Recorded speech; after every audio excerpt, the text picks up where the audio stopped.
Isipin mo ito, kung may isang tao na handang bilhin ang asawa mo kapalit ng milyon-milyong piso, bahay, sasakyan, at pagpapagamot sa taong pinakamamahal mo, papayag ka ba? Ito ang kwento ni Edel, isang simpleng empleyado na hinarap ang pinakamahirap na desisyon sa kanyang buhay. At ang ending ng kwentong ito ay tiyak na magpapaiyak sa iyo. Isang ordinaryong umaga, nagtungo si Lena sa pinagtatrabahuhan ng kanyang mister na si Edel. Bitbit niya ang baon na pagkain na siya mismo ang nagluto, dahil naiwan ito ng kanyang asawa sa bahay. Pagkakita ni Edel kay Lena, agad itong lumapit at nagsabing, "Mahal, nag-abala ka pa. Sinabi ko naman sa'yo na okay lang ako dito." Ngunit ngumiti lamang si Lena at sinabing, "Ano ka ba naman? Niluto ko pa yan para sa'yo, tapos iiwan mo lang." Makikita sa eksenang iyon kung gaano nila kamahal ang isa't isa. Kahit may sakit si Lena, mas inuna pa rin niyang alagaan ang kanyang asawa. Nag-alala si Edel at sinabing, "Alam mo namang may sakit ka pa.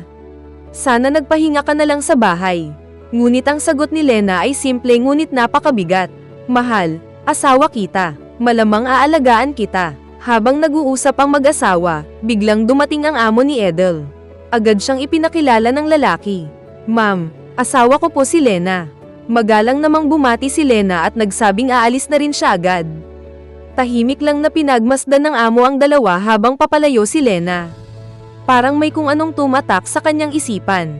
Pagkapasok nila sa opisina, agad na nagsorry si Edel sa pag-abala ng kanyang asawa.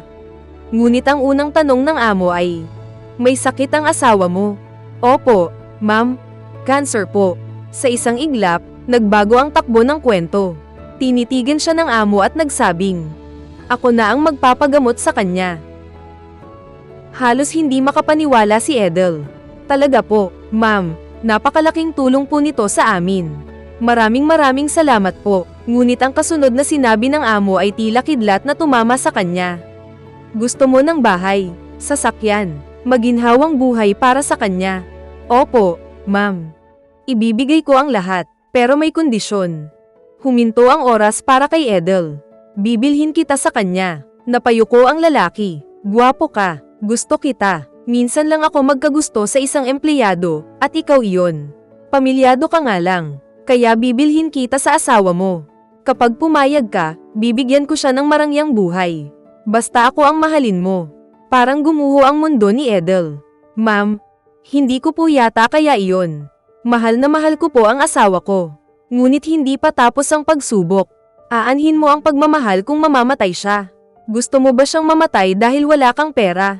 Pag-isipan mo, pumunta ka sa kwarto ko bukas at patunayan mo." Umalis ang amo, at naiwan si Edel na nakatulala. Sa gabing iyon, hindi lamang si Edel ang hindi makatulog. Ang amo niya ay napanaginipang magkatabi sila sa kama. Doon niya napagtanto kung gaano niya kagusto ang kanyang empleyado. Samantala, sa kanilang maliit na bahay, maingat na pinainom ni Edel ng gamot si Lena. Bago sila matulog, hinawakan niya ang kamay ng kanyang asawa. "Mahal, lagi mong tatandaan na mahal kita. Gagawin ko ang lahat para lang sa'yo." Ngumiti si Lena. "Alam ko naman iyon, kaya sobrang swerte ko sa'yo. At saka, hinding-hindi kita ipagpapalit sa iba. Hinding-hindi mangyayari iyon." Nagyakapan ang dalawa, at sa gabing iyon ay ipinakita nila ang pagmamahal na hindi kayang tumbasan ng kahit anong halaga. Ngunit kinabukasan, dumating ang sandaling kinatatakutan ni Edel. Maagang naghihintay ang kanyang amo. "Kanina pa kita hinihintay. Nagbago na ba ang isip mo?" Huminga ng malalim si Edel. "Hindi po." Tumigil siya sandali. "Payag na po ako." Nanlaki ang mata ng amo. "Talagang ibebenta mo ang sarili mo?" "Opo, ma'am. Gagawin ko ang lahat para lang mabuhay ang asawa ko. Kahit ibenta ko pa ang buong katawan ko." Hindi na napigilan ni Edel ang kanyang emosyon. "Alam mo, ma'am, sana ako na lang ang nagkasakit. Sana ako na lang ang nahihirapan. Ayaw kong nakikita siyang unti-unting nawawala." Tumahimik ang buong silid. At sa unang pagkakataon, natauhan ng amo. "Tama na. Hindi natin ito itutuloy." Nagulat si Edel. "Bakit po?" Dahan-dahang ngumiti ang babae at sinabing, "Natutunan ko na ang pagmamahal ay hindi nabibili. Hindi ito napipilit. Gusto kita, oo, pero mas malinaw sa akin ngayon kung gaano mo kamahal ang asawa mo. At nirerespeto ko iyon. Napayuko si Edel. Sana makahanap ako ng lalaking kagaya mo, dagdag pa ng amo. Ngumiti si Edel at sumagot. Huwag kang mag-alala, ma'am. Darating din ang lalaking para sayo. Bago siya umalis, inabot ng amo ang isang sobra. May lamang malaking halaga ng pera. Walang kapalit, walang kondisyon, walang kapalit na pagmamahal. Tinanggap ito ni Edel nang may luha sa kanyang mga mata. Mauna na po ako, ma'am. Maraming salamat po. At doon nagtapos ang kwentong nagpapatunay na may mga taong kayang isuko ang sarili para sa taong pinakamamahal nila. Ngunit higit pa sa pera, bahay, o karangyan, ang tunay na pagmamahal ay hindi kailanman nabibili, hindi napapalitan, at lalong hindi kayang presyuhan. Dahil sa huli, ang pinakamahalagang kayamanan sa buhay ay hindi ang halaga ng tao, kundi ang taong handang ibigay ang lahat para sa'yo. At iyan ang tunay na kahulugan ng presyong asawa.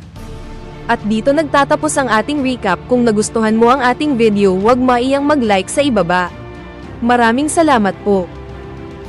Disclaimer lang po, ang video na ito ay para lamang sa recap, review at commentary, alinsunod sa fair use.